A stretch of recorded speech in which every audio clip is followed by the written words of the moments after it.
नमस्कार, एक बार फिर से मैं आप सभी के सामने उपस्थित हूँ बेहद महत्वपूर्ण टॉपिक के साथ। आप सभी जानते हो कि काफ़ी लंबे समय से ये जो एआई है चल रहा है। एक साल से तो हम एआई सुन ही रहे थे कि एआई ये कर देगा वो कर देगा, और इस बीच आप सभी जानते हो कि एआई समिट भारत में हुआ, तो बहुत सारी इंपॉर्टेंट घोषणाएं हुई हैं। एक लेक्चर में पूरा एआई समिट में क्या क्या हुआ है हम सब खत्म कर देंगे। दूसरा लेक्चर देखने की आपको ज़रूरत ही नहीं पड़ेगी। क्या घोषणाएं हुई, कौन कौन लोग आए थे, क्या उसमें चीज़ें हैं, क्या नई योजना सरकार ने चालू करी है, सर्वम मानव, सब कुछ हम जान लेंगे इसी वीडियो में। तो इसको पूरा एंड तक जरूर देखिएगा। मेरा नाम है प्राची मिश्रा और आप सभी का बहुत बहुत स्वागत है। तो 19 फरवरी 2026 को प्रधानमंत्री नरेंद्र मोदी द्वारा नई दिल्ली में भारत मंडपम में इसकी शुरुआत की गई। इस एआई जो इंडिया समिट था इसका संबोधन किया गया। चूंकि अब ये माना जाता है कि भारत हम जो है वो तेजी से डिजिटल अर्थव्यवस्था की तरफ बढ़ रहा है और ज्ञान आधारित समाज की ओर हम बढ़ रहे हैं, तो इसमें एआई भारत में बहुत ही बड़ी निर्णायक तकनीकें शामिल होगी। इसलिए एआई की तरफ भारत ज्यादा ध्यान भी दे रहा है। अब देखो, इस सम्मेलन में फ्रांस के राष्ट्रपति इमैनुअल मैक्रो, संयुक्त राष्ट्र महासचिव एंटोनियो गुतेरेस सहित अनेक वैश्विक नेता और उद्योग जगत के प्रमुख प्रतिनिधि शामिल हुए थे। यह आयोजन भारत के एआई फॉर ह्यूमैनिटी दृष्टि को वैश्विक स्तर पर स्थापित करने की दिशा में एक महत्वपूर्ण कदम था। तो ये तो समझ में आया आपको। अब आगे बढ़ते हैं, सम्मेलन की पृष्ठभूमि जान लीजिए थोड़ा सा। इंडिया एआई इंपैक्ट समिट 2026 वर्तमान में नई दिल्ली में आयोजित होने वाला एक ऐतिहासिक वैश्विक शिखर सम्मेलन था।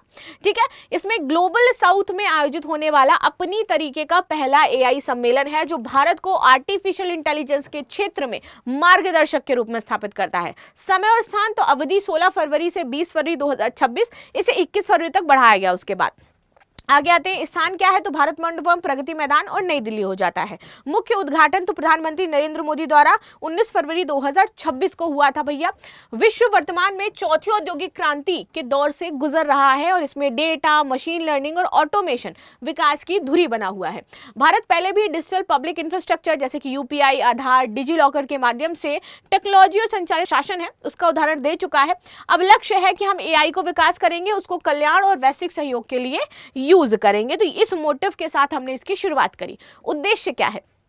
उद्देश्य है कि भारत को एआई के क्षेत्र में अग्रणी बनाना है तथा ऐसे भविष्य बनाना है जहां तकनीकी मानवता के हित में कार्य करे। आगे आते हैं मुख्य लक्ष्य। तो मानव केंद्रित यानी कि एआई ह्यूमन सेंटर्ड होना चाहिए, समावेशी विकास और सामाजिक सशक्तिकरण ये उद्देश्य थे। सुरक्षित और भरोसेमंद एआई, वैश्विक सहयोग, शासन व्यवस्था, अनुसंधान, नवाचार, डिजिटल विभाजन को कम करना और सतत विकास लक्ष्यों में एआई का उपयोग करना। सम्मेलन की थीम क्या था तो सर्वजन हिताय सर्वजन सुखाय, विच इज वेरी इंपॉर्टेंट, याद रखना है, ये इसकी थीम थी। अर्थात एआई का उपयोग केवल आर्थिक दृष्टि से ना हो बल्कि समाज के लोगों को कुछ इससे लाभ मिले और समाज के लोगों का कल्याण हो। सम्मेलन को 3 आधारभूत स्तंभों में विभाजित किया गया था। क्या क्या थे वो 3 आधारभूत स्तंभ? एक तो था पीपल, दूसरे थे प्लैनेट और तीसरा था हमारा प्रॉस्पेरिटी यानी कि लोक, ग्रह और प्रगति। लोक में मानव कल्याण, शिक्षा और स्वास्थ्य, इस अर्थ को यहां पर रखा गया, और सामाजिक और समावेशन इस पर बात की गई। जब प्लैनेट की बात आई तो इसमें पर्यावरण, जलवायु और सतत विकास को अर्थ के रूप में रखा गया और इसमें हरित प्रौद्योगिकी क्रांति की बात की गई। जब प्रगति की बात आई तो उसमें उद्योग, अर्थव्यवस्था और नवाचार को यहाँ पर अर्थ के रूप में रखा गया और आर्थिक विकास की इसके तहत बात की गई। तो अगर आपसे कोई पूछे कि इसके 3 पिलर कौन थे तो पीपल, प्लैनेट और प्रोग्राम इसके थे। नाउ 7 कार्य समूह में इसको डिवाइड किया गया, जैसे कि human capital, inclusion for the social empowerment, self trusted AI, science, resilience, emotion, innovation और efficiency, democratic AI resources and the AI for economic development and the social goods. ये थे इसके 7 वर्किंग व्हीकल या फिर समूह जिस पर ये काम करेगा। ये नवाचार, दक्षता, विज्ञान अनुसंधान, मानव पूंजी, सुरक्षित भरोसेमंद एआई, सामाजिक समावेशन एआई, संसाधनों का लोकतंत्रीकरण और आर्थिक और सामाजिक कल्याण के लिए एआई। अब यहाँ पर आपका रखा गया था मानव विजन। प्रधानमंत्री मोदी ने एआई के लिए मानव विजन प्रस्तुत किया जिसका उद्देश्य था कि ऐसी आर्टिफिशियल इंटेलिजेंस बनाई जाए जो मानव हित, नैतिकता और विश्व कल्याण पर आधारित हो। एम का मतलब है मोरल एथिकल सिस्टम, ऐसा एआई डेवलप करना है। तो इसके तहत नैतिक सिद्धांत को ध्यान में रख करके एआई बनाएंगे। ए का मतलब था अकाउंटेबल गवर्नेंस यानी कि वो एआई जो जवाबदेह हो, पारदर्शी हो शासन और प्रशासन के प्रति।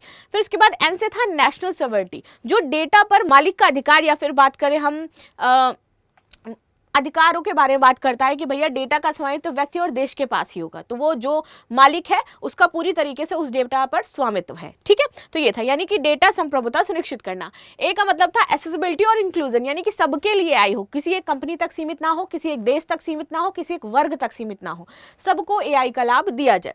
इसके बाद valid and legitimate, AI system कानून के अनुसार प्रमाणित और भरोसेमंद होना चाहिए। प्रमुख घोषणाएं, तो रिलायंस ने एआई निवेश के लिए 7 साल में 10 लाख करोड़ के निवेश की बात करी है। सेंटर बनाएंगे, क्लाउड सेंटर जो है, डाटा सेंटर, और भारतीय भाषाओं में एआई मॉडल लॉन्च करेंगे। एआई पावर हाउस बनाया जाएगा। नई Delhi frontier AI impact commitment, तो ओपन एआई, गूगल, एंथ्रोपिक, भारतीय कंपनियां ये इसमें शामिल हैं। फोकस है रोजगार सृजन पर, बहुभाषी एआई पर, समान गवर्नेंस पर और ग्लोबल साउथ पर। यहाँ पर गूगल पहल, तो यहाँ पर AI for government innovation funding करेगी। नई सब्सिडी इंटरनेट केबल के लिए रिस्पॉन्सिबल एआई रिपोर्ट 2026 लाएगी तथा डीप माइंड सहयोग जैसे कृषि, ऊर्जा, शिक्षा में कार्य करेगी। मानव विजन में भारत एआई फ्रेमवर्क जैसे कि नैतिकता, जवाबदेहिता, संप्रभुता, समावेशिता तथा वैध एआई इनकी बात करेगा तथा डीप फेक ये नियंत्रित करेगा। प्रमुख भाषण आप बात करें तो नरेंद्र मोदी ने बोला है कि भाई एआई वैश्विक जन कल्याण का साधन है। ठीक है, परमाणु ऊर्जा जैसी जो दोहरी क्षमता है, अच्छा और जोखिम भी है, तो इसको हम बेहतर करेंगे। डिजाइन डेवलपमेंट इन इंडिया का आह्वान किया है तथा 3 भारतीय एआई मॉडल इन्होंने लॉन्च किए। इसी बीच थे इमैनुअल मैक्रो, इन्होंने इंडिया स्टैक मॉडल की प्रशंसा करी है, साथ ही साथ डिजिटल दुरुपयोग को रोकने की मांग करी है और एआई में वैश्विक प्रतिस्पर्धा की मांग करी है। सुंदर पिचाई ने बोला कि एआई डिवाइस का खतरा तो है लेकिन कंप्यूटर इंटरनेट में निवेश भी जरूरी है।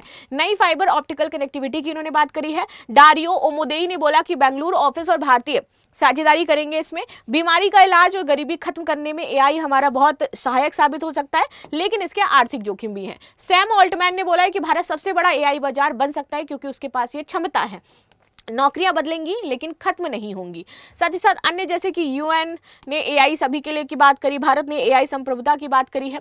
विवाद और रद्दीकरण, तो बिल गेट्स का जो कनीटो है उसको रद्द किया गया बिकॉज एप्स्टीन फाइल में उनका नाम था, तो इसलिए भारत ने अपनी इमेज को सुधारते हुए इनके कनीटो को रद्द कर दिया। इन्होंने कोई भाषण नहीं दिया। एनवीडिया सीईओ पहले से ही हटे हुए थे, वो नहीं आए, ये विवाद का कारण था। रोबोट डॉग विवाद, गलगोटिया यूनिवर्सिटी की तो भाई ज्यादा बात नहीं करते हैं इस पे।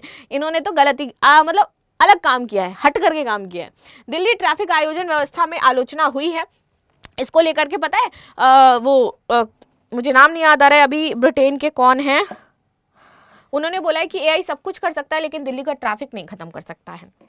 राइट, आगे आते हैं प्रमुख गतिविधियां। तो नेताओं की पूर्व बैठक, एआई शासन अवसंरचना और अंतर्राष्ट्रीय सहयोग पर चर्चा हुई। वैश्विक मानवों के निर्माण की पहल, इंडिया एआई इंपैक्ट एक्सपो जो है वो टेक्नोलॉजी मंडपम में आधारित की गई जिसमें कृषि, स्वास्थ्य, रक्षा समाधान थे।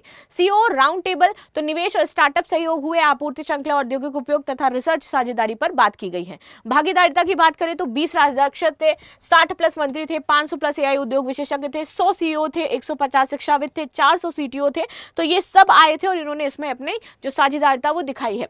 आर्थिक दृष्टि से बात करें तो एआई 2030 तक भारत की जीडीपी में भारी योगदान देगा। स्टार्टअप इकोसिस्टम मजबूत करेगा और रोजगार के नए अवसर भी प्रदान करेगा। शासन में स्मार्ट गवर्नेंस, भ्रष्टाचार में कमी तथा तेज सेवाएं हमें मिलेंगी। सामाजिक क्षेत्र में स्वास्थ्य, स्वास्थ्य सेवाएं, स्मार्ट कृषि तथा व्यक्तिगत शिक्षा। वैश्विक राजनीति में बात करें, भारत एआई नियम को मानव निर्धारित बना सकता है तथा डिजिटल ग्लोबल साउथ का नेतृत्व कर सकता है।